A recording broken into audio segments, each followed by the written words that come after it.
and start chaining the words together.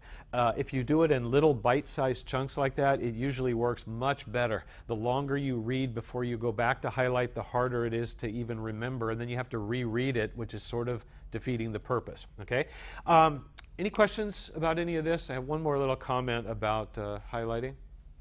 Okay, the last thing I wanted to say about highlighting, and then we'll get to our last topic, which is flashcards, is this. Almost everybody I teach this to, when they see the mistakes and they see the better way, and they look at it and say, yeah, that's good, I'm going to start doing that, it looks really easy when somebody else did it for you. But when you actually try it on your own and you pick up the highlighter and you think, okay, what words am I going to link together? Sometimes people think that's a lot harder than I thought it was going to be.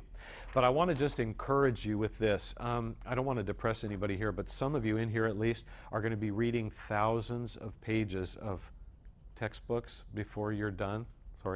And so if you're going to be reading that much, you might as well get to be good at this, because then you have a skill that most people don't have, and it'll save you a lot of hours over your college career. But like any skill, it's sometimes kind of hard to do this at first. And I've had people get sort of on fire for trying this, and they went home and they tried it for a couple minutes and thought, that's just too hard, and they gave up and they just went back to all of this, right?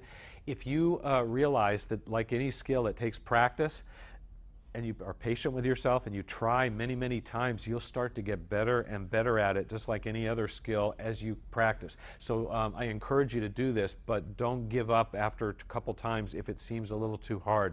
You'll get the hang of it the more you practice it, okay? So let me get to our last topic, which is flashcards. And I'm assuming that a lot of you in here have used flashcards at some time in your life before.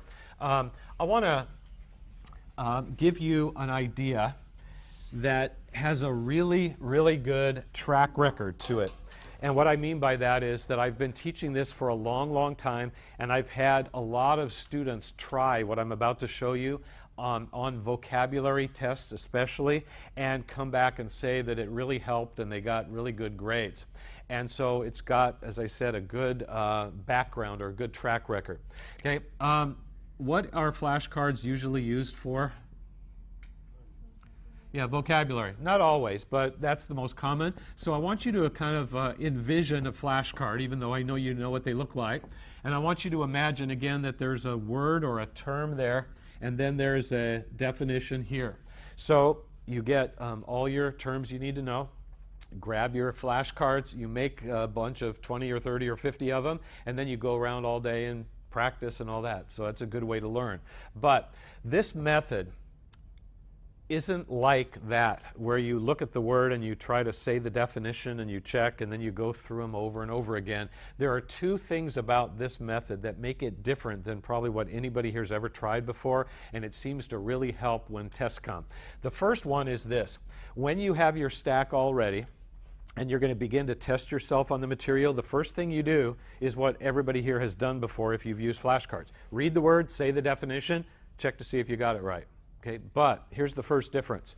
After you do that, you're going to give yourself a score up here in the corner of the card, and the score is either going to be a plus or a minus. Those are the only two choices. And one thing that I wanted to make sure that you were clear on, because it's an important part of this, is that a lot of people make the wrong assumption about this. They figure that a plus means that you got it right, and a minus